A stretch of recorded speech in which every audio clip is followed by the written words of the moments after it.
자, 오늘은 드디어 10장으로 넘어갑니다. 로마서가 전체 16장까지인데 이제 10장으로 넘어갔어요. 얼마 안 남았습니다. 여러분, 지금까지 로마서는 우리에게 지금 방금 기도로도 말씀드렸던 것처럼 무엇을 강조하냐? 복음이 뭐냐 이거예요.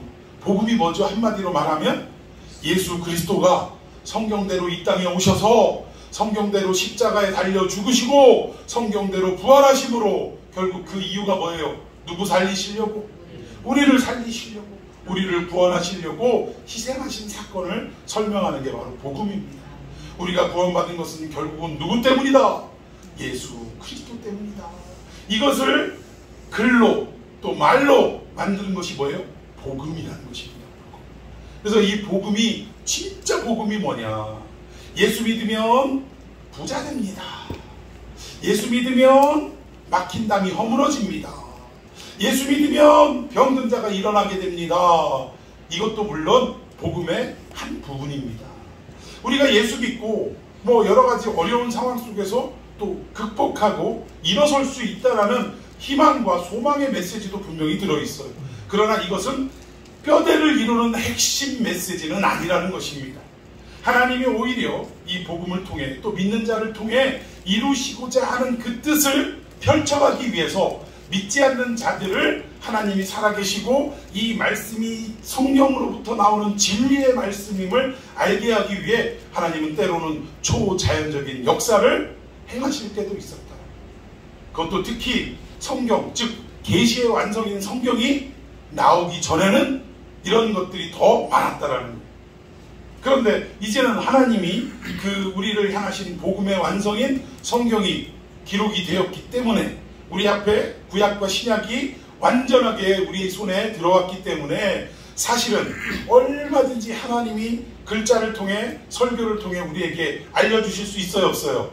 알려주실 수 있다는 거예요. 그러니까 우리 지성인 아닙니까? 얼마든지 말을 통해서 알아들을 수 있는 사람들 아니에요?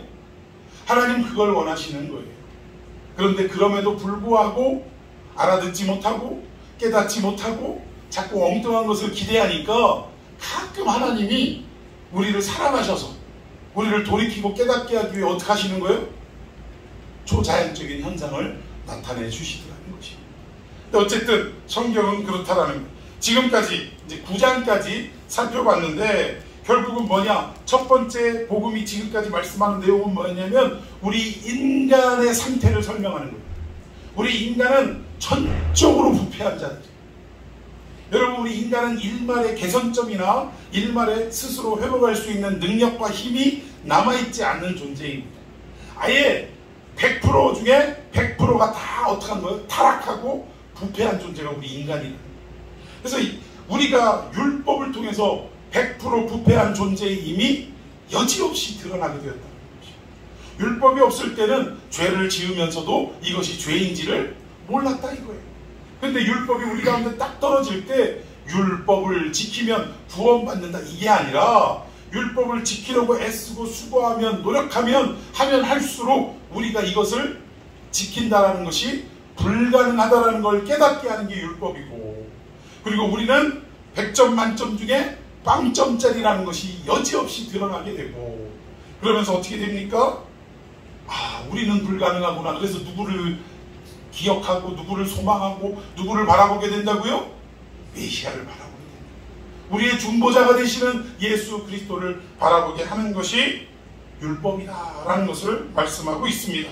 그리고 결국은 그 예수 그리스도를 통해 우리가 구원받고 나니까 뭘 알게 됐냐면 우리가 구원받은 것이 우리가 노력하고 애쓰고 수고함이 아니라 율법을 지켜 행함이 아니라 결국 하나님은 창세전부터 우리를 뭐 하셨대요?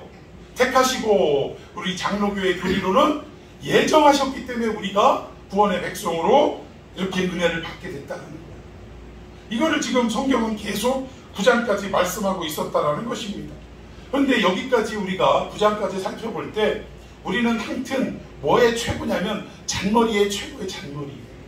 아니 가만히 생각해 보니까 아니 우리가 하는 일도 없고 하나님이 처음부터 끝까지 다 하신 일이고 하나님이 일방적으로 우리가 이쁘든 잘났든 못났든 못 배웠든 상관없이 하나님이 일방적으로 예정하시고 택하시고 구원하셨다면, 아니 우리가 굳이 저 믿지 않는 자들에게 찾아가서 복음을 증거하거나 또는 국경을 넘어 문화와 언어를 넘어 저 선교지에 가서 굳이 선교의 사역들을 감당할 필요가 있겠는가, 이런 생각을 하더라는 거예요.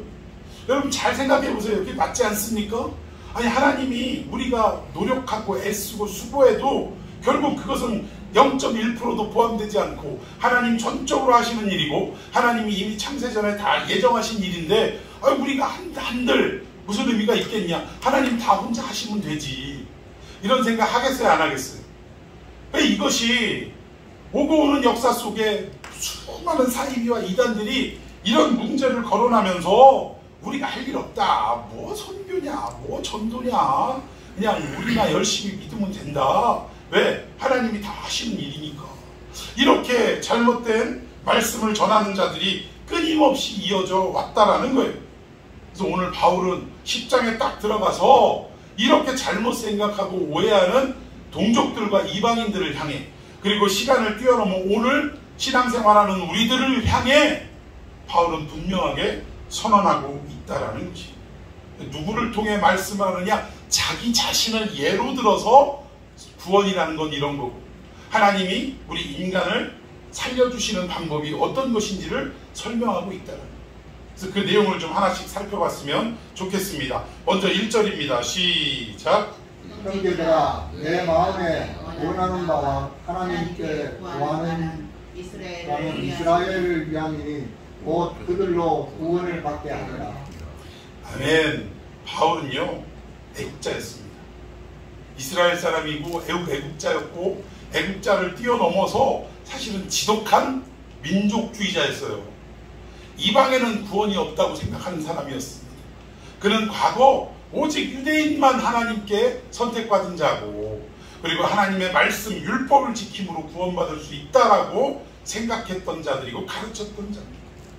그런데 우리가 이것을 볼 때 너무 지나친 애국, 우리가 반드시 대한민국에 소속이 되어 있는 국민이기에 우리는 대한민국을 사랑하는 애국자가 되어야 할 줄로 믿습니다. 그런데 이 애국을 뛰어넘어서 너무 민족주의적 흐름으로 넘어가게 되면 이것은 하나님의 뜻과 정면으로 위배될 수 있다. 여러분, 우리가 가깝고도 먼 이웃이라고 하는 일본 어떻습니까? 민족적 감정으로는 일본이 용서가 됩니까? 안 됩니까? 그리고 그들이 이쁩니까? 밉습니까? 미워요. 이게 어디서 드러나냐? 축구할 때 드러납니다. 하여튼 우리나라 축구 선수들 다른 나라에는 저도 그래도 뭐 그렇게 고개를 푹 숙이거나 이러진 않는데, 하여튼 일본하고 붙으면 뭐 걸고 해요? 목숨 걸고 해요. 목숨 걸고. 왜? 민족적 정서가 그렇기 때문에. 근데 여러분, 우리가 너무 자민족주의로 흐르게 되면 복음을 국경을 뛰어넘어서 전해야 되는데 일본에 복음 전할 수 있겠습니까?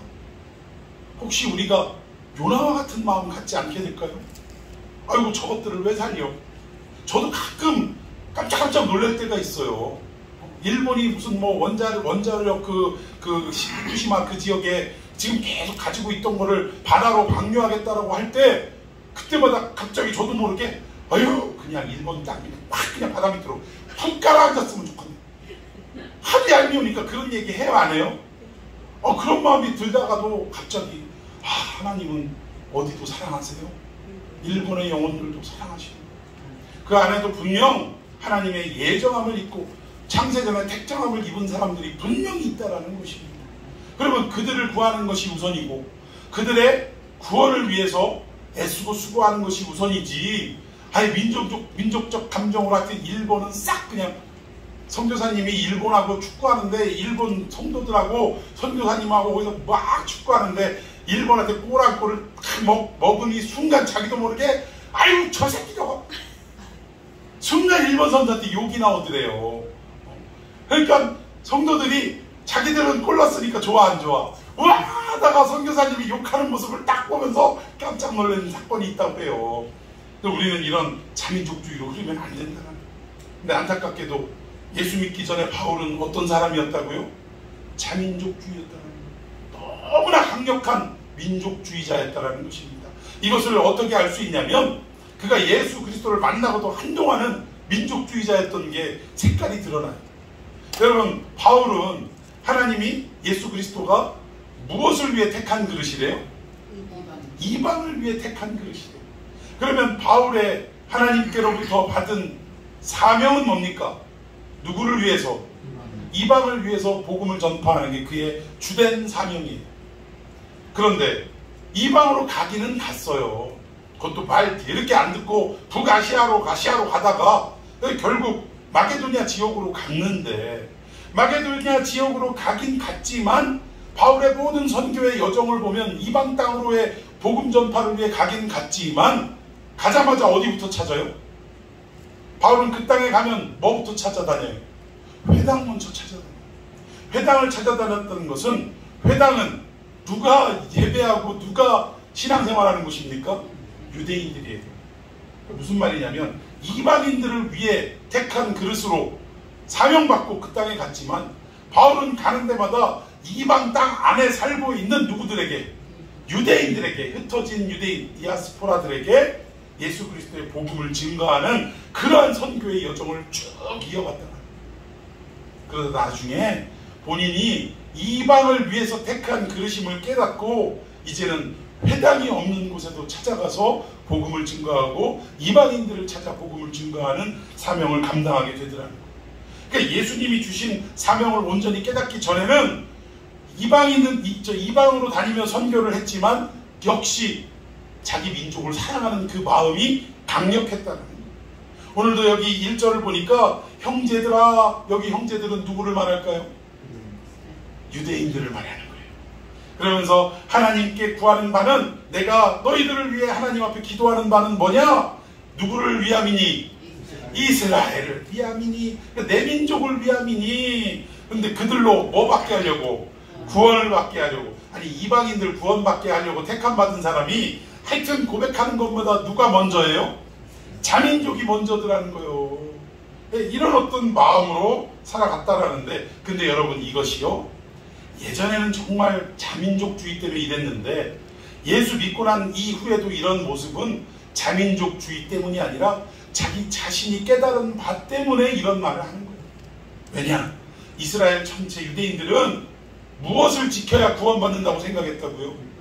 그래서 그 율법 지키는데 열심을 냈다. 그런데 자기도 그런 줄 알았어요. 근데 예수 그리스도를 만나고 나서 우리가 그토록 기다리고 또 열심을 내며 율법을 지켰던 게 누구 때문이다? 지금 만난 예수 그리스도 때문이다 이거예요. 그래서 지금 아직도 율법에 매여있는 자기 동족들을 바라볼 때, 나도 옛날에 그랬었는데, 나도 그 율법에 의해 매여가지고 이렇게 예수 믿는 자들을 핍박하고 살았었는데 그러면 안 되지 않겠냐? 너희들은 몰라가지고 지금 이러는 건데 너희들도 예수 그리스도가 어떤 분인지 알고 믿었으면 좋겠다, 구원받았으면 좋겠다, 그 강렬한 마음으로 자기의 신학적 오판의 경험을 들어서 지금 설명하는 것입니다. 자, 2절 봅시다. 시작. 내가 증언하노니 그들이 하나님께 열심히 있으나 올바른 지식을 한 것이 아니니라. 예, 이 말은 무슨 말이냐면 자기 자신, 여기서도 내가 증언하노니 이거는 남의 말 하는 게 아니라 내가 그랬었다. 내가 한때는 나도 그랬었다 하면서 하는 말이, 그들이라는 것은 자기 자신을 포함한 유대인들을 말하는 거예요. 율법을 중심으로 살아가는 유대인들을 말하는데, 하나님께 뭐가 있으나?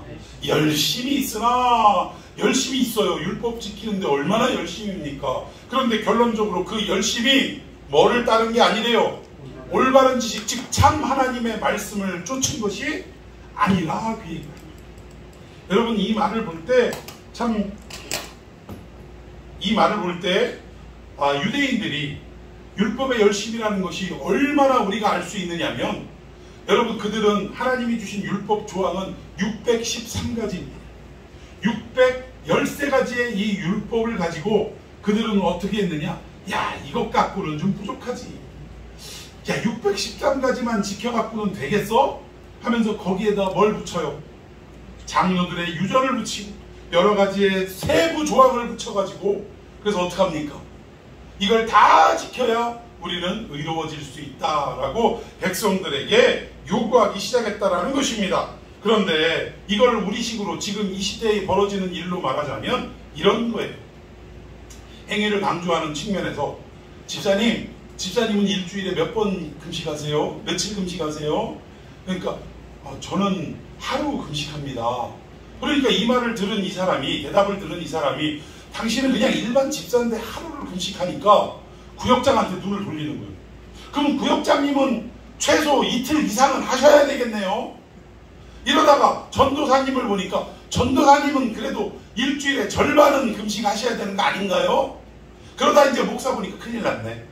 목사는 어떻게 해야 돼? 일주일 내내 금식하셔야 되는 거 아닌가? 그게 맞는가? 이런 식으로 점점 행위를 강조하다 보고 행위를 강조하게 되고, 그리고 그 행위에 어떤 분량을 자꾸 요구하게 되더라는 거예요.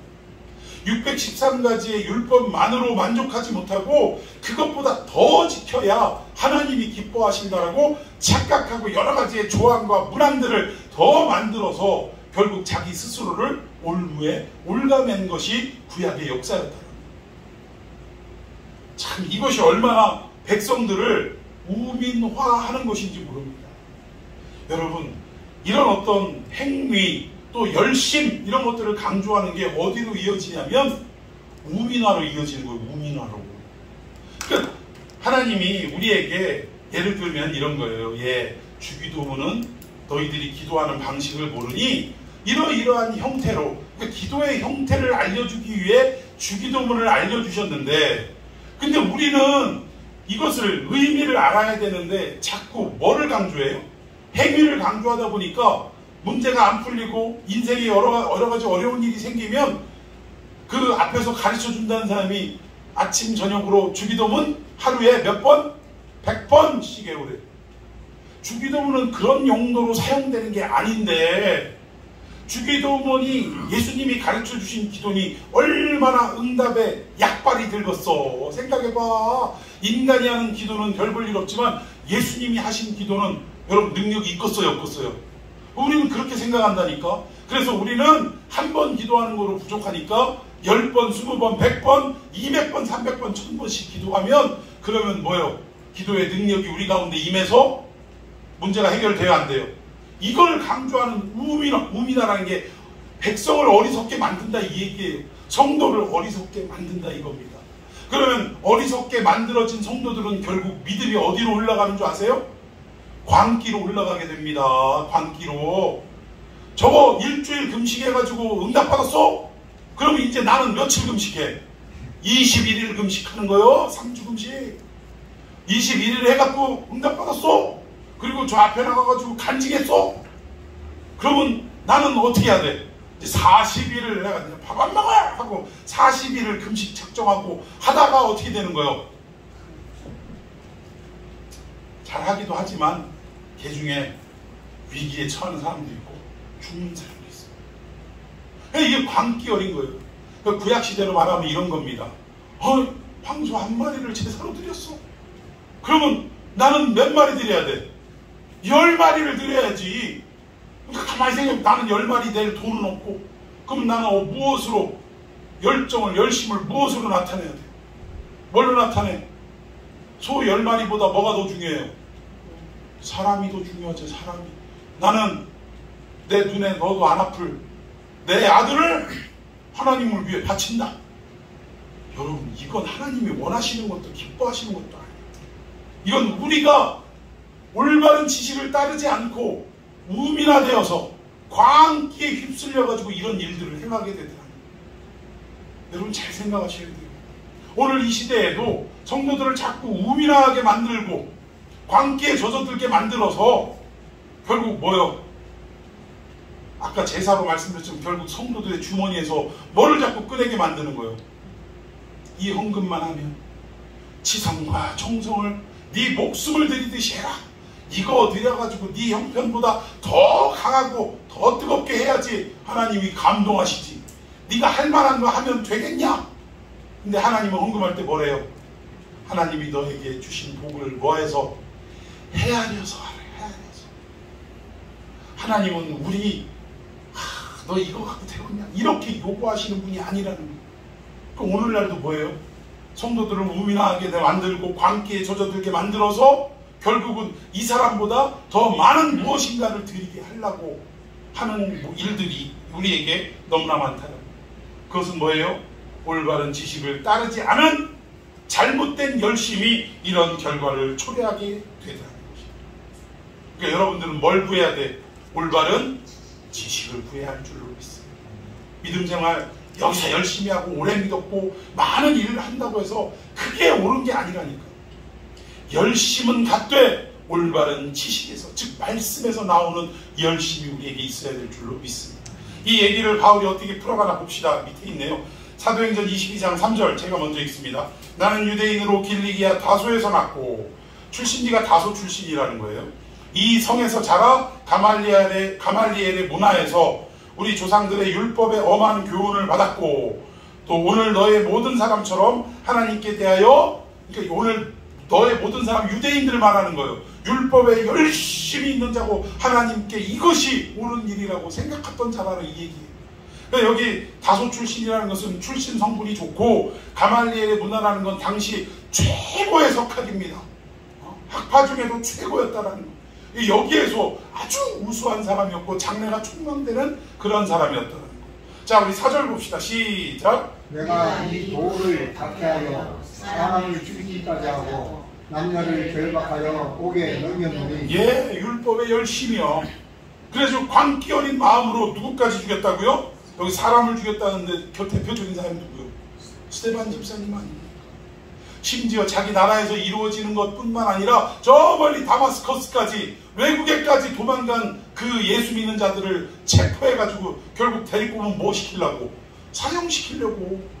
그런 열심을 가지고 살았던 게 바울 자기 자신이다 라고 지금 설명하고 있는 것입니다. 자, 우리 갈라디아서 1장 14절 봅시다. 시작. 내가 동족 중 여러 영학자보다 유대교를 지나치게 믿어. 예, 자기보다 나이 많고 많은 공부를 했다는 사람보다 율법에 대해 더 어땠다라는 거예요. 뛰어났고 열심히 있었다라는 거예요. 자, 내 조상에부터 시작. 내 조상의 전통에 대하여 더욱 열심히 있었으나. 예, 내 조상의 전통은 바로 율법을 말하는 것입니다. 이 율법에 더욱 열심히.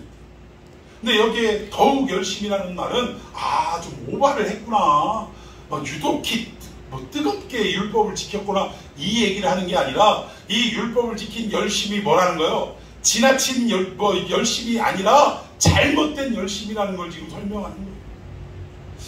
참 이런 부분들을 볼 때 여러분, 제가 아주 신학교 막 2학년 때인가 1학년 때인가 아주 제가 20대 초반의 나이에요. 근데 제가 안경을 쓰잖아요. 그래서 어떤 안경을 한번 하기 위해서 갔는데 자꾸 얘기를 하는 거예요. 교회 다니냐는 둥, 이 안경사가 교회 다니냐는 둥, 그러면서 신학생이라는 건 감추고, 또 엄마 따라서 몇 번 가봤다고 이렇게만 얘기했는데, 예수 믿어야 된대. 그러면서 책 하나를 딱 꺼내는데 무슨 책이요? 파수대라고 딱 써있는 책이에요. 이걸 딱 보면서 우리는 예수를 믿어야 된다고 막 그러는 거예요. 혹시 관심 있냐는 보는 거예요. 근데 나 이 사람이 어떻게 할지 알려주신다면 한번 들어보고 싶은 마음은 있다. 그러니까 이 이단이 저는 뭐라고 얘기하는지가 궁금했던 거예요. 그랬더니, 근데 시간이 괜찮으시겠어요? 장사하셔야 되는데? 그랬더니 저한테 뭐라고 하는지 아세요? 학생이 만약에 듣겠다고 하면 지금 샷다 내리겠대요. 오늘 하루 장사 안 해도 되겠대요. 여러분들은 누구 하나 전도하기 위해서 장사하는 사람이라면 그 사람이 예수에 관심이 있는데 지금 장사 시작도 안 했어. 그런데 이걸 전하기 위해서 오늘 나 장사 안 해. 돈 안 벌어도 돼. 예수만 전하면 돼. 샷다 내릴 분 한 손 들어봐.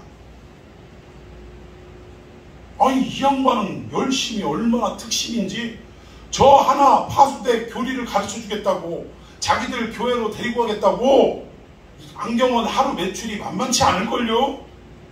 샷다 내리겠대요. 제가 그걸 보고 이 사람 진심이구나 깜짝 놀라가지고, 다음에 하시죠, 다음에. 그리고 나왔던 기억이 있어요. 여러분들은 이 잘못된 방향이 잘못된 사람 아닙니까? 그런데도 그 열심이 특심인데, 오늘 우리는 한 영혼을 구원하기 위해서 말씀을 가르치고 말씀을 전하는데 얼마만큼의 열심을 가지고 있습니까? 여러분, 우리가 속도도 중요해요. 속도도 중요합니다. 빠르게 가는 거 중요하죠. 그런데 이 속도라는 것은 방향이 틀리면 의미가 있어요, 없어요? 의미가 없는 정도가 아니라 오히려 지옥 가는데 빠른 결과를 초래합니다. 속도보다도 더 중요한 건 뭐예요? 방향이 중요합니다. 이것이 내가 예수 그리스도를 향한 것인지, 온전한 구원을 향한 것인지 방향이 분명하게 정해지고 온전히 정해진 다음에 그 다음에 뭐예요? 속도를 생각해야 됩니다. 그리고 하나님은 그렇게 속도에 연연하지 않으세요. 하나님이 만약 속도에 연연했다면 성경의 역사상 6,000년을 기다릴 필요가 있었을까요? 없었을까요? 빨리빨리 우리 한국 청소로 빨리빨리 하셨으면 1000년도 안 돼서 다 끝났을 거예요. 근데 우리의 질긴 징렁불보다도 더 질긴 못된 습성을, 죄성을 하시고 참으시고 이제 인내하시고 견뎌주셔서 오늘 이 6,000년이 넘은 시간까지 우리가 길게 지나올 수 있었다는 거예요. 여러분, 이것을 분명하게 알아야 한다는 것입니다. 근데 유대인들은 방향은 틀린 채 속도만을 강조하고 율법을 강조하는 이러한 열심이 있었다는 거예요. 바울도 옛날에 그랬다는 거예요. 자, 우리 본문 3절로 돌아갑시다. 시작! 하나님의 의를 모르고 자기 의를 세우려고 힘써 하나님의 의에 복종하지 아니하였느니라. 예, 본인도 이렇게 열심을 가지고 했지만 결국 유대인들이 이렇게 율법을 강조하고 율법을 제대로 지키지 않는 자를 광장에서 큰 소리로 손가락질하며 돌탕질을 하는 이유는 뭐요? 하나님의 의가 아니라 하나님의 의를 알지도 못하고 결국은 뭐를 세우려고? 이 모든 게 자기 의를 세우려고 한 일이라는 거예요. 여러분 저보다도 인생을 많이 사셨지만 제가 사람을 구분하는 한 가지 방법, 여러 가지 중에 한 가지 방법 알려드릴게요. 이건 분명합니다. 예를 들어서 누군가의 과오를 딱 끄집어내가지고 이럴 수는 없다고 하면서 너무 크게 외치는 사람들 있죠. 대표적인 예로 지금 법정 법정 다툼을 하고 있는 전 광복 회장 같은 사람. 김원웅 씨. 저희 말 안 해야 되는데. 집사님이 얘기를 해갖고 그냥 나왔죠. 이름 얘기하면 안 되는데. 네? 하여튼 어쨌든. 아니, 이 사람 평상시에 보세요. 단상위에서 뭔 얘기를 할 때는 막 이러면서 얘기하잖아요. 지나친 거예요, 제가. 그래서 제가 이런 사태가 생기기 전에 제가 분명히 말씀드렸던 적도 있는 것 같아요. 이렇게 강조하고 강력하게 부인하고 누군가를 막 손가락질하는 지나친 사람은 오히려 어떤 사람이냐, 자기의 죄를 감추기 위해서 더 크게 다른 사람을, 지가 도둑질하면 그러니까 소도둑 놈은 다른 바늘 도둑놈을 보고 어떻게 하는 거예요? 아주 그냥 이 메가폰을 들고 마이크를 들고 더 크게 도둑놈이라고 욕하게 돼 있는 거예요. 앞으로 살면서 어떠한 누군가의 실수를 메가폰을 들고 마이크를 들고 스피커에다 큰 소리로 무슨 천재지변이 일어난 일인 양 광고하는 이런 사람들, 부각시키는 이런 사람들 여러분 믿지 마세요. 그 사람은 10중 8구가 아니라 10중 10이 더 나쁜 도둑놈인 것을 여러분 아셔야 됩니다. 여러분, 이 유대인들이 그랬다니까요. 자기도 안 지키면서 다른 사람 안 지키는 사람들을 손가락질하고 그러면서 이 모든 것이 광장에서 특히 바리새인 같은 경우 나는 일주일에 2번씩 금식하고 11절을 꼬박꼬박 내고 그리고 저 세리처럼 남을 토색한 일도 없습니다. 이런 얘기를 강조하는 것은 사실은 누가 더 도둑놈이에요? 바리새인 자신들이 더 도둑놈이기 때문에 이럴 수밖에 없다. 그래서 결국은 이것이 자기 의를 세우려고 행했던 일이라는 것입니다. 바울이 그렇게 살아왔다라는 거예요. 그리고 그것을 빌립보서에 뭐라고 얘기하냐? 한 절씩 교독해 봅시다. 열심으로는 교회를 박해하고, 이게 자기 의 때문이라 이거예요. 율법의 의로는 흠이 없는 자가 다 지켰다 이거죠. 자, 7절 시작. 그러나 무엇이든지 내게 유익하는 것을 내가 그리스도를 위하여 다 해로 여길 뿐더러. 예, 자기가 의라고 얘기했던 그 많은 것들을 그리스도를 알고 나서는 뭐요? 그리스도를 위해 다 쓸데없는 거, 아주 그냥 해로 여기는 것으로 분명하게 규정했다 이 얘기입니다. 또한 모든 것을 해로 여김은 내 주 그리스도 예수를 아는 지식이 가장 고상하기 때문이라. 내가 그를 위하여 모든 것을 잃어버리고 배설물로 여김은 그리스도를 얻고. 9절. 그 안에서 발견되려 하니 내가 가진 의는 율법에서 난 것이 아니요 오직 그리스도를 믿음으로 말미암은 것이니 곧 믿음으로 하나님께로부터 난 의라. 아멘. 그동안 자기가 열심으로 예수 믿는 자들을 잡아 죽이고 또 체포하고 또 율법을 강조하면서 율법적 개념으로 예수님은 절대 메시아일 리가 없다. 왜? 그는 나무에 달린 자이고 신명기적 말씀으로 따지면 나무에 달린 자는 다 뭘 받은 자요? 저주받은 자. 저주받은 자가 어찌 우리를 구원할 메시아가 될 수 있겠는가? 저 그리스도인들은 다 오늘날로 말하면 뭐다? 이단이요 사입이다 이래가지고 열심으로 잡아 죽이고 체포하러 다녔다라는 것입니다. 그런데 예수를 알고 나서는 이렇게 했던 모든 열심이 나를 위해서 했던 자기 의를 위해서 했던 일이구나. 그리고 다 뭐로 여겼어요? 해로 여겼다. 나를 망하게 만드는 것으로 여겼다 이겁니다. 구원받지 못하는 것으로 여기게 됐다 이겁니다. 자, 그리고 나서 결국은 진정한 의는 나의 의가 아니라 누구로부터 나온 의가 참 의다? 하나님으로부터 나온 의가 참 의고 예수 그리스도의 입으로부터 나온 말씀이 진정한 의구나. 이것만이 가장 고상한 것이로 가장 사랑해야 할 것으로 여기고, 그리고 내가 그동안 붙잡아왔던 모든 가치는 다 뭘로 여긴다? 배설물로 여기게 되었다라고 고백을 합니다.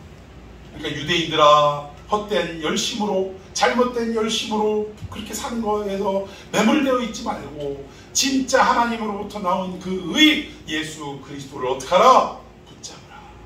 이것이 진정한 구원의 길이다 라는 것을 10장에서 선포하고 있는 거예요. 자, 우리 4절 시작. 그리스도는 모든 믿는 자에게 의를 이루기 위하여 율법의 마침이 됩니다. 예, 율법에 뭐가 됐다요? 마침이 됐다는 거예요. 예수 그리스도로 인하여 율법을 붙들고 살아가던 우리들이 이제는 율법이 아니라 누구를 붙잡아야 돼요? 예수 그리스도를 붙잡아야 한다라는 것을 설명하는 것입니다. 그래야 구원 얻는다 이 얘기예요. 자, 그런데 여기에 마침이 됐다라는 말은 어떤 의미냐면 이 헬라어로 두 가지 의미가 있습니다. 그냥 단어적인 뜻으로는 이 텔로스라고 하는데, 텔로스, 마침, 텔로스, 끝, 목표, 그러니까 목표를 이루었다, 끝이 났다. 그리고 또 더 중요한 건 사용료를 지불했다 또는 요금을 지불했다라는 뜻을 가지고 있다. 그러니까 요금을 지불해야 거래가 어떻게 되는 거예요? 끝이 나는 거예요. 그러니까 마침이라는 게 그 의미입니다. 그런데 이 의미는 두 가지의 의미가 있는데, 하나는 완성됐다라는 의미가 있어요. 완성됐다. 즉 마침이라는 말은 완성됐다. 뭐가 완성된 거예요? 율법이 완성이 돼버린 거예요. 끝마쳐진 거예요. 그리고 우리에게 구원을 얻게 할 예수 그리스도가 오셨다 이 얘기입니다. 그리고 두 번째는 뭐냐? 마라토너가 열심히 42.195km를 달리는데 마지막 결승전 피니시 라인을 어떻게 했다라는 거예요? 통과했다 그 얘기예요. 그래야 모든 마라톤의 과정이 끝이 난 거 아닙니까? 이런 의미를 가지고 있는 것이 여기에 마침이 되었다라는 뜻이다. 그런데 이 마침이 되었다라는 말을 누구도 하셨네. 예수님도 하셨어요. 십자가상에서 가상 7원 중에 마지막 요한복음 19장 30절에 뭐 하셨대요? 다 이루었다라고 하셨어요. 이 다 이루었다라는 말을 테텔레스타이라고 합니다. 테텔레스타이인데 무슨 뜻이냐? 끝마쳤다, 수행했다, 그리고 지불했다. 여기서 가장 중요한 단어의 뜻은 지불했다예요. 지불했다. 이게 시장 용어라고 말씀드렸죠. 그래서 우리가 물건을 거래할 때 물건을 사고 그 물건값에 합당한 돈을 지불을 하면 그럼 저쪽에서 뭘 끊어주게 돼 있어요? 영수증을 끊어주게 돼 있다니까. 그럼 영수증 딱 사인하고 건네주면 이 모든 거래가 끝난 거야, 안 끝난 거야? 끝난 거예요. 우리가 그동안 죄 아래 사탄 마귀의 종으로 살아가고 있었는데 예수님이 당신의 목숨값을 지불하시고 이제는 사탄이 우리의 주인이었는데 결국 그 값을 지불함으로 우리의 주인이 바뀐 거예요. 누구로 바뀝니까? 예수님으로, 하나님 아버지로 우리의 주인이 바뀌게 되었는데 이것이 어디에서 영수증 쓰고 끝난 거예요? 십자가에서 당신의 죽음으로, 당신의 피값으로 영수증 딱 써서 완불 외상도 아니고 완불 해가지고 주신 거예요. 우리의 구원이 어떻게 됐다? 완성되었다. 그런데 역사 이 시간 속에서 이 완성이 2000년 전에 다 끝났다 그 얘기가 아니라 2000년 전에 이미 구원은 시작이 되었고, 그리고 이 마지막 날에 이 구원은 완성이 되는데, 예수님이 이미 완성하셨다라고 테텔레스타이 하신 그 순간부터 시간에 따라서 완성될 뿐이지 이미 뭐한 거예요? 완성된 거라는 거예요. 왜? 하나님의 말씀은 천지가 없어져도 어떻게 되기 때문에 다 이루기 때문에. 믿습니까? 그 말씀을 하시는 거예요. 자, 우리 5절로 넘어가 봅시다. 5절부터 교독합시다. 모세가 기록하되 율법으로 말미암는 의를 행하는 사람은 그 의로 살리라 하였거니와. 6절. 믿음으로 말미암은 의는 이와 같이 말하되 내 마음에 누가 하늘에 올라가겠느냐 하지 말라 하니, 올라가겠느냐 하면 그리스도를 모셔 내리려는 것이요, 혹은 누가 무적행에 내려가겠느냐 하지 말라 하니, 내려가겠느냐 하면 그리스도를 죽은 자 가운데서 모셔 올리려는 것이라. 8절. 그러면 무엇을 말하느냐? 말씀이 내게 가까워 내 입에 있으며 내 마음에 있다 하였으니 곧 우리가 전파하는 믿음의 말씀이냐. 아멘. 오늘 여기 나오는 8절 말씀이 결국은 바울이 한 얘기가 아니라 이미 구약에서 한 말을 인용한 거예요. 누구의 말을 인용했냐? 모세를 통해 하신 말씀을 인용했는데, 이게 바로 신명기 말씀입니다. 신명기 30장 11절 먼저 읽어봅시다. 시작. 내가 오늘 내게 명령한 이 명령은 내게 어려운 것도 아니오 먼 것도 아니라. 예, 일단 11절 읽어볼 때 이상하지 않으세요? 율법을 지키는 게 뭐하래요? 어려운 게 아니고 멀리 있는 것도 아니래요. 한번 여러분 율법 조항 100%는 고사하고 10계명만 한번 지키려고 생각해 봅시다. 쉬워요, 어려워요? 우리는 어떻게라도 이거 100% 다 지킬 수가 없음을 금방 드러내게 되더라고요. 이거는 우리가 지키기에는 가까워요, 멀어요? 너무 멀리. 가까이 하기에는 너무 먼 당신이요. 그런데도 모세를 통해 하나님 하신 말씀이 뭐래요? 이 명령은 내게 어려운 게 아니래요. 멀리 있는 것도 아니랍니다. 그럼 도대체 이 말이 무슨 의미냐? 달리 거꾸로 얘기하면, 반대로 말하면 이것은 쉽고도 가까운 것이다 그 얘기예요. 자, 우리 12절 읽어봅시다. 시작. 하늘에 있는 것이 아니니 내가 이르기를 누가 우리를 위하여 하늘에 올라가 그 명령을 우리에게로 가지고 와서 우리에게 들려 행하게 하랴 할 것이 아니오. 이 말이 무슨 말이냐면, 너무 멀리 있는 것 같아서, 아니 누가 우리를 대신해서 저 하늘에 올라가가지고, 우리로 말하면 뭐예요? 멀다가 달래 연애할 때. 하여튼 남자들 거짓말 하는 데는 당신이 원하면 하늘에 뭐도 따다 준다고요? 별 따갖고 온 사람이 있어요?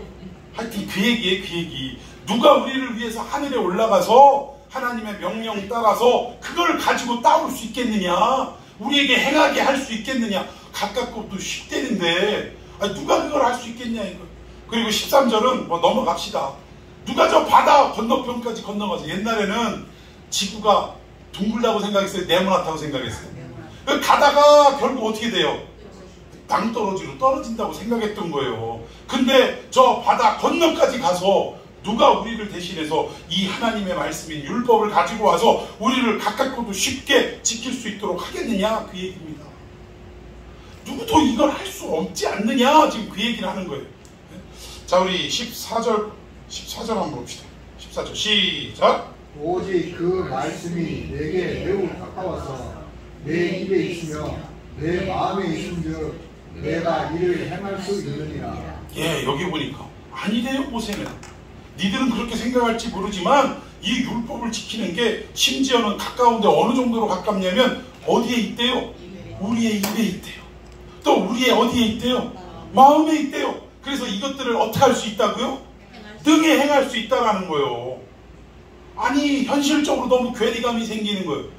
율법은 모사하고 아니 10계명조차도 우리는 못 지키는데 하시는 말씀이 네 입에 있고 가까이 있는데 어느 정도 가까이 네 입에 있고 네 마음에 있고, 그래서 결국은 네가 등이 행할 수 있다 라고 말씀하시는데, 우리는 이 말씀이 와 닿아요, 안 닿아요? 안 와닿아요? 안 와닿는 거예요. 근데 이 의미가 뭐냐? 바울이 그대로 지금 로마서 10장에서 인용을 해서 말씀하는데, 아까 읽었던 8절 다시 읽습니다. 시작. 그러면 무엇을 말하느냐? 말씀이 내게 가까워 내 입에 있으며 내 마음에 있다 하였으니 곧 우리가 전파하는 믿음의 말씀이라. 아멘. 모세가 한 얘기를 그대로 인용했는데, 말씀이 가깝대요, 멀리 있대요? 가까이 있답니다. 그리고 우리의 입에 있고 우리의 마음이 있다 한 그 말씀을 너희들이 기억하지 못하느냐? 근데 이것이 결국 어떤 말씀이다? 율법이 아니라 무슨 말씀이다? 믿음의 말씀이다. 이 믿음의 말씀을 말하는 것이다. 그런데 결국 이 말이, 아니 이 말씀이 우리에게 가까이 있나? 우리 입에 있나? 우리 마음에 있나? 우리는 종잡을 수가 없어요. 왜? 우리는 십계명조차도 지키지 못하는 지금 현 주소를 볼 때 납득이 안 가는 말씀이에요. 그럼 이 의미가 뭔가? 우리 요한복음으로 넘어가 봅시다. 요한복음 너무 잘 아는 내용이에요. 자, 요한복음 1장 12절 제가 읽고 나머지는 여러분이 읽습니다.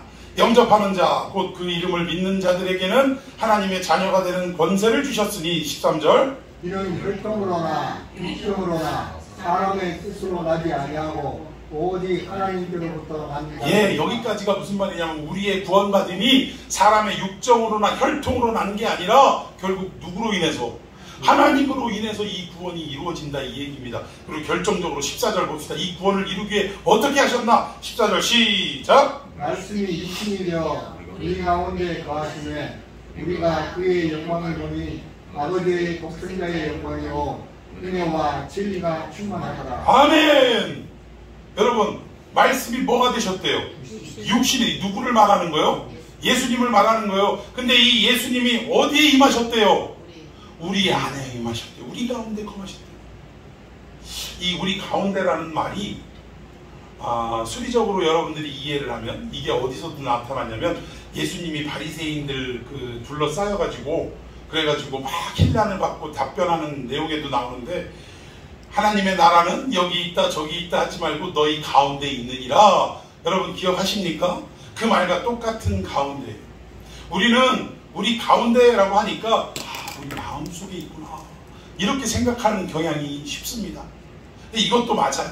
그런데 예수님이 공생애를 하실 때 바리새인에게 둘러싸여서 막 질문을 받고 올무를 걸으려고 할 때 대답하실 때, 하나님의 나라가 여기 있다. 당시에는요, 토론을 할 때 토론의 주인공을 가운데 놓고 사람들이 삥 둘러서 있게 됩니다. 그러면 여기 있다 저기 있다 하지 말고 하나님의 나라는 너희 가운데 있느니라. 이 말은 니들 마음속에 있다 그 얘기가 아니라 결국 뭐예요? 너희들이 지금 둘러싸고 있는 이 가운데 누가 있는 거예요? 예수님 당신이 있는 거잖아요.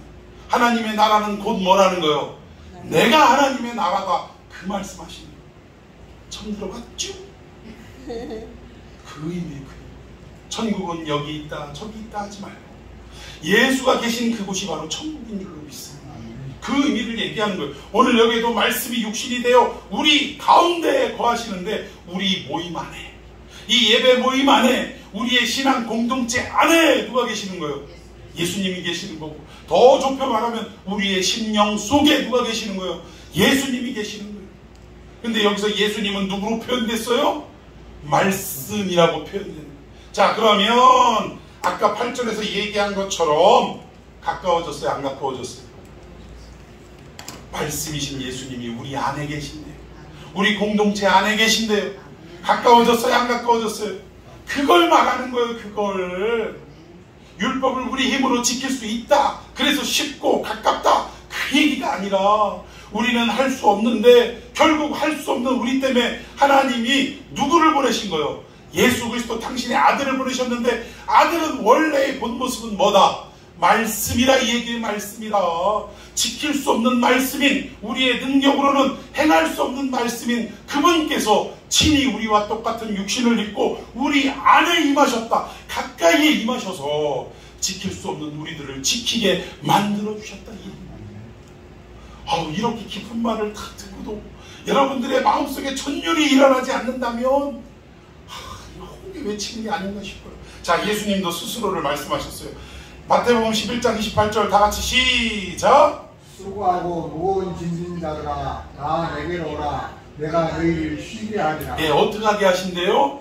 여기서 수고하고 무거운 짐진 자는 우리가 생각할 때 뭐라고 하냐면 인생을 살아가면서 돈도 못 벌고 몸도 아프고 인간관계도 안 좋고 풀리는 일 없고 인생의 문제 속에 굴레 속에 살아가는 인생들아 얼마나 힘드니 내가 그 모든 인생의 무게를 어떻게 하겠다는 거예요? 대신 져줄게. 이 말로 오해하고 착각하고 있다는 거예요. 여러분 여기에 나오는 수고하고 무거운 짐진 자는 어떤 의미냐? 인간이 아무리 하려고 애쓰고 노력하고 수고해도 온전히 지킬 수 없는 율법이 너희들에게 주어졌는데 율법은 고사하고 거기다 종교 지도자들은 어떻게 하는 거야? 율법 온갖 조항들을 만들어가지고 다 갖다 붙여가지고 이거를 지키게 하니 율법은 고사하고 10계명도 못 지키는 우리들이 율법 613가지도 못 지키는 우리들이 거기다 조항까지 다 만들어가지고 셀 수 없을 만한 그런 율법 조항을 만들어 놓고 지키라고 명령을 하고 있으니 백성들이 이걸 지킬 수 있겠어요 없겠어요? 이거를 지키려니 허덕여요 안 허덕 숨이 헐떡거려요 안 헐떡거려요? 헐떡거리는 거예요. 허파가 입 밖으로 들어왔다 나왔다 할 정도로 율법을 지킬 수 없는 자신이 지키려니 얼마나 힘이 들겠어요. 근데 하나님은 우리 주님은 그 의미가 아니라는 걸 말씀하는 거예요. 얘들아 니들 그거 지키려고 얼마나 수고하냐. 그러나 그 율법 아래 있지 말고 어떻게 하라는 거예요? 내가 가르쳐주는 진리 아래로 들어와라. 그러면 그것은 뭐래요? 너희를 쉬게 할 수 있는 것이다. 이 율법의 굴레에서 벗어나게 할 수 있는 것이다. 자 29, 30절까지 시작. 나는 믿음 마음에 온유하고 겸손하니 나의 멍에를 메고 내게 배우라. 그리하면 너희 마음이 쉼을 얻으리니 30절. 이는 나의 멍에는 쉽고 내 짐은 가벼움이라 하시니라. 아멘. 예수님이 주시는 멍에, 즉 이것은 말씀을 지키는 것을 말하는 거예요. 예수님이 주시는 이 멍에는 뭐래요? 무겁대요? 가볍대요? 가볍답니다. 누구나 지킬 수 있도록 하시겠다는 겁니다. 근데 그 방법이 어떤 방법이었다고요? 우리 스스로 해나가는 것이 아니라 저 하늘 보좌에 있는 말씀이신 하나님이 우리와 똑같은 인간을 입고 우리 안에 우리와 가까이 함께 하시면서 우리를 지킬 수 있도록 인도하시더라는 거예요. 힘 주시고 용기 주시고 이것이 아무것도 아닌 양 지킬 수 있도록 역사해 주시겠다. 여러분 이 원리 간단해요. 여러분 법조항은 우리가 지키려면 지키기가 쉬워요 어려워요? 어렵습니다. 그런데 내가 누군가를 사랑하면 그 사랑하는 사람을 기쁘게 하는 일이라면 내가 아무리 하기 싫은 일도 할 수 있어요 없어요? 엄마들 자식들 학교 다닐 때 옛날에는 도시락 2개씩 싸줬어요. 지금이야 급식이 있으니까 없지만 여러분 새벽같이 나가는 아들을 위해서 엄마는 더 높은 새벽에 일어나서 밥을 짓고 도시락을 2개씩 쌓아주면서 그러면서 그 아들 공부하는데 행여나 지장이 있을까봐 좋은 컨디션 유지하라고 온갖 좋은 거 다 해가지고 밥을 해주는 엄마의 사랑은 아니 엄마도 인간인데 그 새벽에 일어나서 밥하고 싶겠어요? 하기 싫겠어요? 하기 싫지. 자기만 생각하면 하기 싫지. 그런데 자식 사랑하는 마음 때문에 그 피곤함을 무릅쓰고 어떻게 하는 거예요? 꼭두 새벽에 일어나서 밥을 짓고 반찬을 하고 도시락을 싸들고 그리고 나서 아직은 잠이 부족한 아들을 단 10분이라도 더 재우려고 기다렸다가 그 시간 딱 되면 가서 얘야 일어나라 하고 깨우는 거예요. 여러분 우리가 율법을 지키기에는 너무나도 불가능하고 어렵습니다. 그러나 예수님이 이 땅에 오셔서 우리를 구원하시고 우리 안에 말씀을 주셨을 때 우리는 그분으로 인하여 구원을 얻은 자가 됐어요. 그러면 예수 그리스도를 우리는 사랑하는 자가 될 텐데 누가 우리를 살려줬다면 그분을 생명의 은인으로 생각하잖아요. 그래서 그분을 은혜를 잊지 않고 그분이 좋아하고 기뻐하는 일이라면 우리는 해나가는 거 아니겠습니까? 그럼 예수 사랑하는 마음으로 우리가 해나가다 보면 이 지켜야 할 모든 말씀의 조항들이 어렵게 느껴져요? 쉽게 느껴져요? 쉽게 느껴집니다. 중요한 건 말씀을 지키려고 하는 것 자체가 중요한 게 아니라 예수를 사랑하고 하나님을 사랑하고 우리의 이웃을 사랑하라는 주님의 말씀을 우리가 깨닫고 그 은혜를 받은 우리들이라면 아니 하나님이 기뻐하신다는데 나 좀 힘들면 어때요? 하는 거지 뭐. 이렇게 되면 우리의 진 멍에가 어떻게 돼요? 가벼워지게 되는 것입니다. 이 말씀을 하는 거예요. 오히려 말씀 자체를 지키는 삶보다는 사랑을 지금 강조하고 있는 거예요. 사랑하면 다 된다. 그 말씀을 지금 우리에게 하고 계신다라는 것입니다. 자, 8절 그러면 무엇을 말하느냐? 아까 읽었던 말씀이에요. 말씀이 내게 가까워 내 입에 있고 마음에 있다 하였으니 곧 우리가 전파하는 믿음의 이 말씀은 누구라고요? 예수 그리스도라고. 예수 그리스도 전하는 게 이 본문의 내용입니다. 그런데 예수님 사랑하니까 가는 데마다 예수 자랑하는 거. 하여튼 그 누가 그랬죠? 제가 아는 권사님이 있는데 남편이 있어요. 근데 남편이 있으나 마나요. 이미 애들 어렸을 때 집을 나가서 딴 살림이 아니라 밖에를 돌아다니면서 집에 있는 걸 싫어해요. 그러면서 그 수십 년을 밖으로 돌아다니면서 명절 때나 오고 자기 생일 때나 오고. 그게 남편이에요? 그러니까 남편과의 애틋한 추억거리라든가 자랑거리가 있겠어요? 없겠어요? 없지요. 그런데 이분이 뭐죠? 게이트볼인지 뭔지 하여튼 이런 모임 자리에 가는 걸 엄청 싫어해. 왜 싫어하나 봤더니 거기에 가면 그 표현을 팬네들이 운동이 탔구나. 게이트볼이나 이거나 하면 되는데 꼭 주둥아리로 누구 자랑해?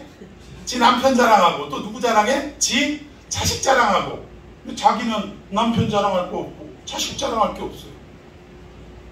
그러니 거기 있는 게 어려워요. 아주 있기가 싫은 거예요, 거기가.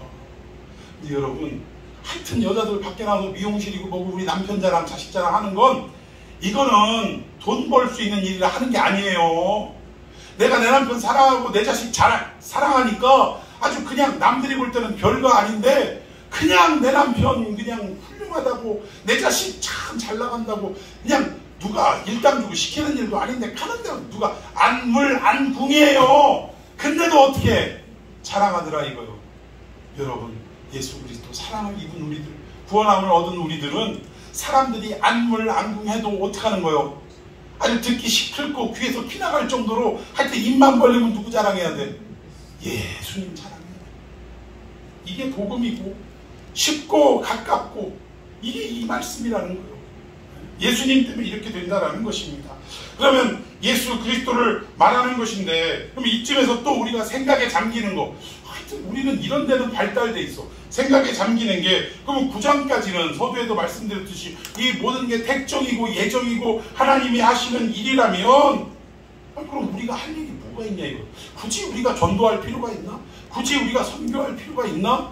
여기에 대해서 바울은 이렇게 이야기합니다. 자, 9절부터 여러분 먼저 읽습니다. 시작. 내가 만일 내 입으로 예수를 주로 시인하며 또 하나님께서 그를 죽은 자 가운데서 살리신 것을 내 마음에 믿으면 구원을 받으리라. 예, 여러분 이걸 믿으십니까?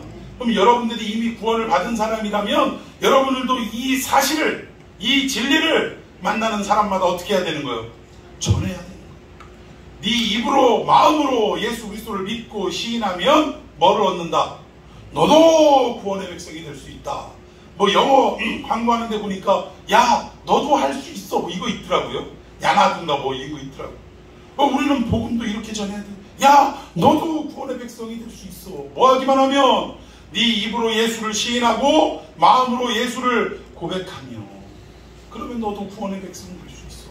자, 우리 10절도 제가 읽습니다. 사람이 마음으로 믿어 의에 이르고 입으로 시인하여 구원에 이르느니라. 11절 제가 읽습니다. 성경에 이르되 누구든지 그를 믿는 자는 부끄러움을 당하지 아니하리라 하니. 12절 여러분이 읽습니다. 시작. 유대인이나 헬라인이나 차별이 없습니다. 한 분이신 주께서 모든 사람의 주가 되사 그를 부르는 모든 사람에게 부여하시라. 우리가 받는 구원은 유대인만 받는 게 아니라 유대인이나 이방인이나 배운 자나 못 배운 자나 가진 자나 못 가진 자나 차별이 있다 없다? 없다 이 얘기예요. 자, 우리 계속 읽어봅시다. 누구든지 주의 이름을 부르는 자는 구원을 받으리라. 믿습니까? 이 원리예요, 구원은. 자, 14, 15절은 여러분이 읽습니다. 시작. 그런즉 그들이 믿지 아니하는 일을 어찌 부르리요? 듣지도 못한 일을 어찌 믿으리요? 전파하는 자가 없이 어찌 들으리요? 보내심을 받지 아니하였으면 어찌 전파하리요? 기록됨과 아름답도가 좋은 소식을 전하는 자들의 발이여 함과 같으니라. 아멘. 자, 여기 보니까 구원을 이루는데 과정을 좀 설명합니다. 믿지 않는 사람에게 어찌 구원을 줄 수 있냐. 그래서 결국은 믿지 않는 자들을 위해 듣게 하시는 거예요. 듣게 하시는 거. 그리고 그 위로 넘어가면 듣지도 않는데 어떻게 믿게 되냐. 그러니까 뭐예요? 찾아가서 전파하는 자를 하나님이 허락해 주시더라 이거예요. 그리고 전파하는 자가 없는데 어떻게 하냐? 그러니까 보내심을 받는 자가 있다라 이거예요. 선교사로 단기 선교가 됐든 뼈를 묻을 사람이 됐든 그 전할 자를 하나님이 선택하셔서 보내시니까 선교사들이 있다 이 얘기입니다. 그리고 그 선교사들을 통해 어떻게 되는 거예요? 말씀을 듣게 하시더라 이거예요. 그리고 들은 자들은 어떻게 되는 거예요? 말씀을 들음으로 믿게 하시더라는 거예요. 그러면 믿음으로 어떻게 된다? 구원을 받게 되더라. 이 구원의 섭리를 지금 설명을 하시는데, 근데 우리는 아까도 생각했던 것처럼 아니 구원은 전적으로 하나님이 하시는 일이라고 우리가 할 일이 없잖아요. 하나님 주권하에 있는데. 근데 여기에 마지막에 뭐라고 하냐면, 근데 중요한 거는 우리의 노력과 우리의 실력으로 구원을 이뤄내는 건 분명히 아니라 이 얘기. 그 얘기가 뭐냐? 아름답도다 좋은 소식을 전하는 자의 발이여 함과 같으니라. 이 말이 어떤 의미냐면, 여러분, 하나님은 하나님 스스로 구원하시고 하나님의 주권하에 누구든 택정하시고 예정하시는데, 이것을 어떠한 역할을 통해 하냐? 말씀을 전할 자들을 보내심으로 전도를 통해서 이걸 구원하시는데, 중요한 건 이 전도라는 의미 속에 그 전도자의 실력과 능력과 언어 구사력과 또 설득력을 가지고 하시는 게 아니라, 그냥 우리는 들은 대로 가서 말이 되든지 안 되든지 어떻게 하기만 하면, 전하기만 하면, 예수만 소개하기만 하면, 하다못해 옛날 70년대 80년대 여기 피켓 걸고 지하철 다니면서 뭐만 외쳐도 예수 천당 불신 지옥만 외쳐도 그 말에 감화 감동을 받고 회개하는 사람이 있었어요. 그러니까 중요한 것은 그 사람의 논리력이나 어휘력이 중요한 게 아니라 하나님이 그걸 시킨 대로 가서 하기만 하면. 그러니까 특히 저 교육자들은 오늘 저 담임 목사님이 어디 출타하니까 갑작스럽게 오늘 전도사님이 설교하셔 하고 딱 얘기를 했는데, 저는 못해요. 저 준비도 안 됐고요. 어떻게 제가 거기 이거 하면 돼 안 돼? 설교하는 네 어휘력 가지고 여기 은혜 받는 게 아니라 그 얘기입니다. 여러분 믿으십니까? 그냥 하나님이 하라고 하니까 가서 어찌 됐든 그냥 여기 와가지고 준비한 대로 가서 선포하면 듣는 자로 하여금 마음이 열리게 하시고 은혜 받게 하시고 회개하게 하시고 그렇게 만드십니다. 그러면 이것은 전하는 자의 몫이요, 아니면 구원은 전하는 자의 몫이요, 아니면 말하는 자의 실력이요. 그러니까 다시, 말하는 자의 실력이요, 아니면 하나님이 그 마음을 열어주셔서요. 하나님이 열어주셨어요. 우리 선교 가면 알아요. 단기 선교랍시고 가는데 평신도들이 거기 가서 뭔 복음을 전해, 말도 안 통하는데, 근데 가가지고 막 뿔뿔이 흩어져가지고 뭐 팔찌도 주고 여러 가지 막 준비한 거, 이렇게 선교물 막 이렇게 판촉물 이런 걸 막 나눠주면서 막 손짓 발짓 사형리 그 배운 거 가지고 하나님은 우리를 창조하셨고 근데 우리가 뭐 범죄했고 이거를 막 콩글리시 섞어가면서 손짓 발짓 해갖고 그러면서 예수 믿을게 안 믿을게요. 그러니까 이 사람이 갑자기 뭐라 그래요? 나 비켰다. 아니 그 사람 말하는 게 뭐 실력이 있어, 능력이 있어. 우리가 들어보면 이건 개그도 아니고 코미디도 아니고 말도 안 되는 얘기를 막 이렇게 손짓발짓 하는데, 하나님은 그 어휘력도 없는 그 말을 통해 듣는 자의 마음을 변화시키시더라고요. 왜? 그를 만세전에 택하셨기 때문에. 그리고 나서 오늘 예배 드리는데 오겠습니까? 간다, 이걸 간다. 나 가겠습니다. 그리고 와가지고 막 통해 작곡하고 회개하고 예수 그리스도를 구주로 영접하는 일들을 여러분 보신 적이 있을란가 모르겠어. 그걸 보면 그렇구나. 내가 가서 전도하고 무슨 말을 하고 뭐 어떤 행위를 하고 이게 중요한 게 아니구나. 우리는 그저 하나님이 누군가를 구원할 때 무슨 방법으로, 전도라는 방법으로 이렇게 구원하기를 기뻐하셨기에 우리는 그 말에 순종해서 가서 하기만 하면 되는구나. 그래서 순종해서 가서 할 때 말도 안 되는 현장이 우리 눈앞에 펼쳐지는 것을 보고 우리를 명하여 가게 하셨지만 정말 하나님이 구원하시는 건 하나님이 하시는 일이구나, 이거를 알 수 있게 하셨다라는 것입니다. 고린도전서 1장 21절, 제 말이 아니에요. 자, 시작. 하나님께서 전도에 미련한 것으로 믿는 자를 구원하시기를 기뻐하셨다. 믿으십니까? 하나님은 더 지혜로우셔서 얼마든지 전도가 아니라 그냥 하늘에서 벼락을 쳐서라도 사람들을 마음을 돌이키게 할 수도 있어요. 그런데도 불구하고 우리같이 미련하고 배우지 못한 우리들을, 어리석은 우리들을 택하여서 우리에게 직접 말씀을 입에 담고 찾아가서 전달하게 하셔서, 근데 이 전달의 수준이 어느 수준이냐면, 옛날에 요즘은 신문 보는 사람 많지 않던데, 신문 볼 때 신문이요 하면서 새벽이라 그런 얘기도 안 해. 그냥 시간 되면 어떻게 해요? 신문을 각각 보겠다고 하는 집마다 어떻게 해요? 툭툭 던지고 가는 거예요. 누가 그거를 먼지 묻을까봐 막 조심스럽게, 누가 그래요? 그 집마다 그냥 툭툭 던지면서 가는 거예요. 그런데 그 새벽에 신문을 돌리면 아침에 나와서 그 신문을 딱 들고 어떻게 하는 거예요? 하루의 그 모든 소식들을 보게 되는 거예요. 마찬가지로 우리의 전도 수준은 뭐예요? 신문 배달부가 신문 툭툭 던지는 수준밖에 안 돼요. 그런데도 그 신문을 보면서 어떻게 되더라? 감동을 하고 회개하고 돌이키게 돼요. 그래서 우리는 어떻게 해요? 전도에 미련한 것으로 믿는 자들을 구원하시는 것을 기뻐하시는 하나님 때문에 우리는 오늘도 이웃에게 전도하고, 오늘도 비행기를 타고 국경을 넘어 선교의 현장으로 달려가게 된다, 이 얘기입니다. 여러분, 우리의 말이 터무니없다라는 건 뭐를 보면 알 수 있냐면, 이 요나를 보면 알 수 있어요. 처음에는 뭐 안 한다, 싫다, 민족주의에 빠져갖고 그러다가 어쩔 수 없이 도살장에 끌려가는 그 짐승 마냥 마지못해 니느웨로 갔어요. 그런데 니느웨라는 성은 3일을 돌아도 사실 다 못 돌아요. 근데 얼마를 돌았다고요? 하루 돌았어, 하루. 그것도 복음이랍시고 뭐라고 했어요? 니들은 며칠 있으면 어떡한다? 다 망한다, 다 죽는다. 이게 복음이요? 저주지?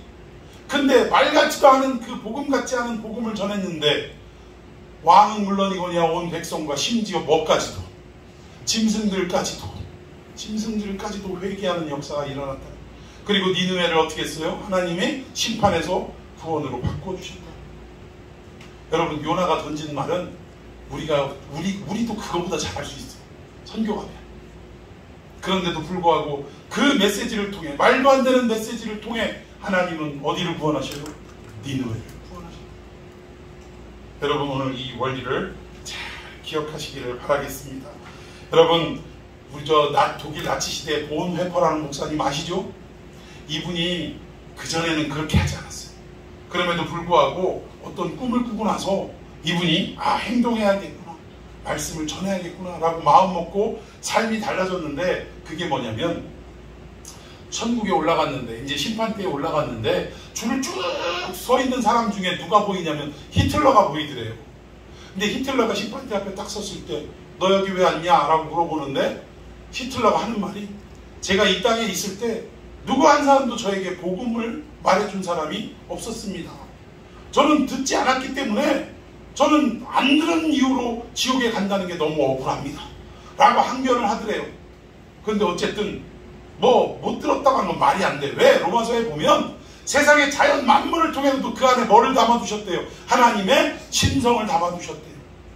여러분, 사계절을 통해, 또는 나무가 변천되는 거, 새싹이 돋아나고 겨울에는 다 사라지고 이러는 걸 봐도 이거는 절대적인 하나님의 창조주의 섭리가 없으면 안 된다라는 걸, 굳이 복음이 아니더라도 우리가 깨달을 수 있는 그 모든 것들을 이미 두셨다라는 거예요. 그런데도 하나님을 안 믿은 건 자기 잘못이죠. 근데 어쨌든 이 꿈을 꾸고 나서 깨달은 게 뭐냐면, 히틀러라고 내가 복음을 안 전하면 안 되겠구나.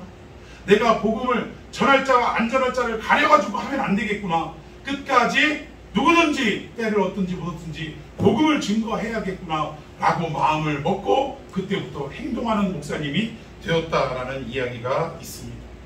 오늘 여러분들이 진정 하나님의 예정과 택감과 사랑의 은혜를 받은 사람들이라면, 우리도 받은 그 은혜를 기억하고 또 감사하고 주님을 사랑하는 마음으로 우리도 어떻게 해야 돼요? 그 구원의 원리와 섭리를 믿지 않는 자들에게 전도라는 미련한 방식이지만, 우리는 가서 어떻게 해야 된다? 전해야 한다는 것입니다. 이럴 때 하나님의 나라가 이루어지고 또 구원받는 백성의 수가 차게 되더라. 여러분, 이러한 삶을 살아가는 저와 여러분이 되기를 예수님의 이름으로 축원해 드리겠습니다. 오늘 말씀 붙들고 우리 기도하십시다.